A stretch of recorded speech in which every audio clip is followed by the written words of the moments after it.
Welcome everyone, in front of me I have the Nintendo Switch OLED and the regular Nintendo Switch. I'm going to go through which one you should get. So first of all, the form factor on both models is the exact same. If I just put the regular Switch on top of the OLED, you can see they are the same height, width and thickness. However, some things have been changed. So if I just show the side, you can see that we have wider volume rockers, but they're thinner, same with the power button as well. I'll be honest, I prefer the old Nintendo Switch power button. However, you aren't going to be using the power button too much, to sleep your device every now and then. So it's not a big deal, but it's something you definitely need to get used to. You can see they've also changed the fan grill, but that doesn't matter. The game card, they have changed the design on that as well. And if I'm being honest, the old Switch does it better. It's far easier to access the game card slot. However, with the new design, I would be almost certain that, this flap would last longer and be more sturdy. Now at the back, this is where the big change happens, because while these may look the same, you will notice that on the Nintendo Switch OLED, we now have a proper dock. On the old Nintendo Switch, the dock, it's really a stand. It is a stand, but let me just show you both of them off. So first of all, accessing this stand was pretty hard. You needed to use your nails. If you didn't have nails, good luck.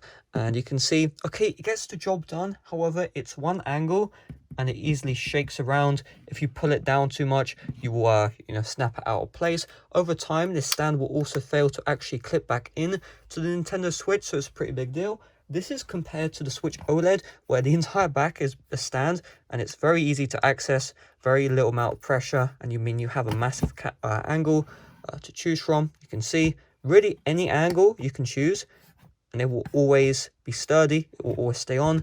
If you tap on it, there's not really going to be too much movement. If I go like here, you can see there is no movement at all. So this is definitely a massive upgrade, if I'm being completely honest with you. And if we take a look at the Joy-Cons, they are the exact same. They are interchangeable with between the two, so you don't need to worry about that. However, the big change, other than the stand, is the display. Because we have an OLED display, you can see it has less bezel, it's larger, and it's a massive improvement compared to the regular Nintendo Switch, where we have the LCD display. One thing to note though is they are the exact same refresh rate, so you're not going to have any issues where if you look at the old Switch display, then look at the new one, your eyes are going to jar. For example, if you look at the 13 Pro Max and then you look at the 12 Pro Max after, it's going to be like you've been vomited on, honestly. Try it out. Try it out genuinely and you'll be shocked, to be honest. You can't look at the 12 Pro Max screen anymore. So it's just one of those things. I will be honest though, these screen utilization for this larger size isn't really used properly. Like if I'm looking at things, everything's just larger. It is what it is. One other thing as well is you'll most likely receive worse gaming performance on the Switch OLED, because what you need to remember is the regular Switch is driving a smaller screen with a lower resolution, whereas on the Switch OLED you have a larger screen with a higher resolution, and the processor, the actual specifications have not changed at all between these two models. Therefore, most likely you'll receive better gaming performance on the regular Switch, but I see no reason why games wouldn't be optimized for the Switch OLED to run perfectly fine without any issues. The next big upgrade is the audio. So the audio quality has been improved with the brand new Nintendo Switch OLED. I'm not really an audiophile, so I'm not going to BS you and say, oh, it sounds this much better, because I really don't know, if I'm being blunt.